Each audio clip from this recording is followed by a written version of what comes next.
I was crying every day. I fell in the deepest depression that I had ever had. She stripped to escape an abusive relationship and poverty. Critics said she'd never be a real rapper, just a reality TV gimmick with no talent. Now Cardi B is worth $80 million, has a Grammy for Best Rap Album, and changed the game for female rappers forever. This is her unfiltered story, and it's exactly as raw, honest, and unapologetic as Cardi herself.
Around 2013 to 2014, Cardi started posting videos on Instagram and Vine, and something magical happened. People couldn't get enough of her. Her videos weren't polished influencer content with perfect lighting and scripted moments. They were raw, unfiltered bursts of personality filmed on phones and wherever she happened to be. Cardi would rant about relationships, money, life in the Bronx, and working in clubs with an authenticity that social media had rarely seen. Her accent was thick Bronx, her language was profane, her opinions were controversial, and millions of people loved her for it because she said out loud what everyone else was thinking but too afraid to say. "I don't dance now, I make money moves" became one of her signature phrases. I don't dance now, I make money moves. To making real money on her own terms. The phrase would later inspire one of her biggest hits. The Instagram fame was organic in ways that modern influencer culture rarely achieves. Cardi wasn't following trends or trying to game algorithms. She was just being herself. Loudly, unapologetically, and with zero filter. In an age of manufactured online personas, her authenticity cut through like a knife. By 2015, Cardi had attracted millions of followers and caught the attention of VH1's Love and Hip Hop New York. The reality show offered her mainstream exposure, and Cardi seized the opportunity. For 2 seasons, she was the breakout star, the personality everyone talked about, the one who generated the best sound bites and most memorable moments. chance. But Cardi understood something crucial. Reality TV fame is a stepping stone, not a destination. She watched other reality stars fade into obscurity after their 15 minutes ended. Cardi was planning something bigger. She wanted to be a rapper, and not just any rapper. She wanted to be great. Critics laughed. A stripper turned reality TV personality trying to rap. The odds of success were astronomical. Hip-hop history is littered with reality TV cast members who tried music careers and failed spectacularly. Cardi didn't care about the odds. She'd already beaten worse. 2017.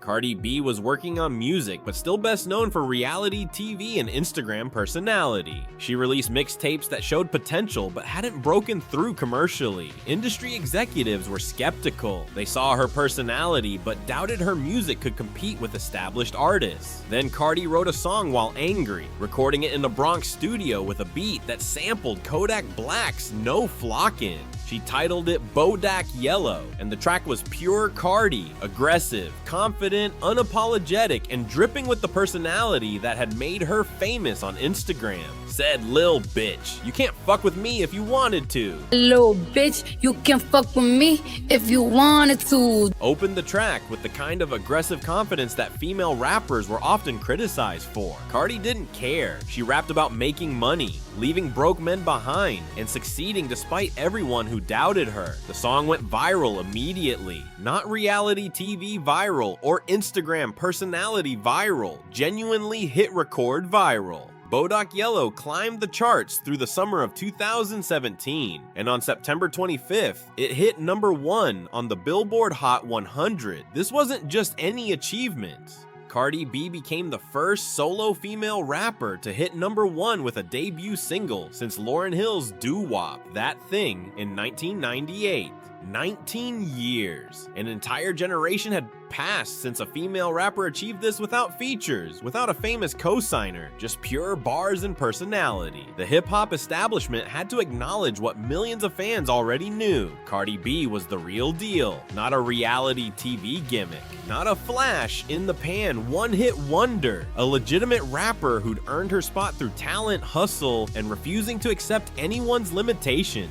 The success of Bodak Yellow coincided with another major life event. Cardi's relationship with Offset from Migos went public, and they got engaged. The relationship would become tabloid fodder for years. The drama, the cheating allegations, the breakups and reconciliations. But through it all, Cardi kept making music and building her empire. April 2018, Cardi B released Invasion of Privacy, her debut studio album, and the pressure was immense.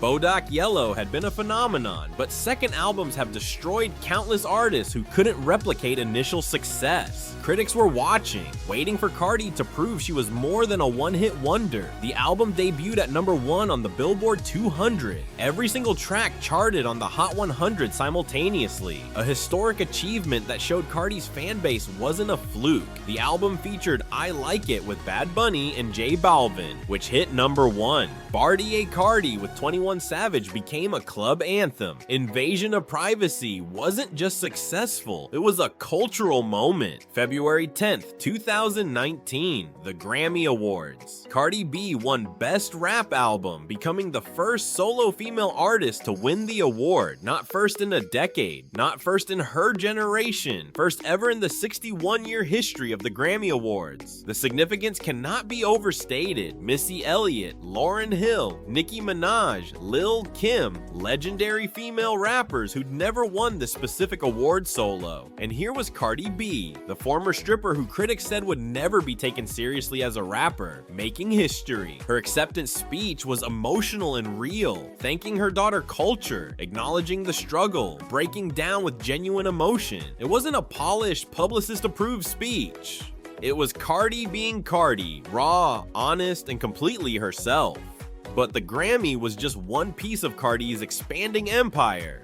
Fashion Nova, the fast fashion brand, signed Cardi to a deal reportedly worth over $20 million, one of the largest influencer deals in fashion history. The partnership made perfect sense. Fashion Nova's accessible price points aligned with Cardi's working-class fan base, and her influence could move product like few other celebrities. Met Gala appearances transformed Cardi into a fashion icon. Her 2019 Tom Brown gown, a massive red creation that required a team to move, became one of the event's most memorable looks. Critics who dismissed her as too hood for high fashion had to acknowledge her cultural impact. The business deals kept coming: endorsements with Pepsi, Reebok, and Playboy, a residency in Las Vegas, film roles including Hustlers alongside Jennifer Lopez. Every venture multiplied her wealth and cultural influence. By 2024, Cardi B's net worth hit approximately $80 million, a staggering achievement for someone who started with nothing just over a decade earlier. The breakdown includes music sales and streaming, hundreds of millions of streams, touring and live performances, $500,000 plus per show, Fashion Nova partnership, $20 million plus, endorsement deals, $10 million plus annually, real estate investments, business ventures, and royalties. And she did it while having 2 children, Culture in 2018 and Wave in 2021, balancing motherhood with superstardom in ways that made working mothers everywhere feel seen. Let's be completely honest about what Cardi B's success represents. The critics who said she'd never be a real rapper were wrong. Grammy for Best Rap Album says otherwise. The people who said reality TV stars can't have real music careers were wrong. Multiple #1 hits say otherwise. The industry gatekeepers who said someone with her background couldn't achieve mainstream success were wrong. $80 million net worth says otherwise. Cardi B proved that authenticity matters more than polish, that your past doesn't define your ceiling, and that women who refuse to apologize for who they are can change entire industries. She's still in her early 30s. The empire is still growing. And somewhere in the Bronx, young women facing the same struggles Cardi faced are watching and thinking, if she can do it, maybe I can too. That might be Cardi B's greatest achievement, not the money or the awards, but the proof that the American dream still exists for people willing to work for it, regardless of where they start. Inspired by Cardi B's unfiltered rise from struggle to superstardom, hit that like button and subscribe for more stories of people who turned their lowest moments into legendary success. Drop a comment. Whose comeback story should we cover next?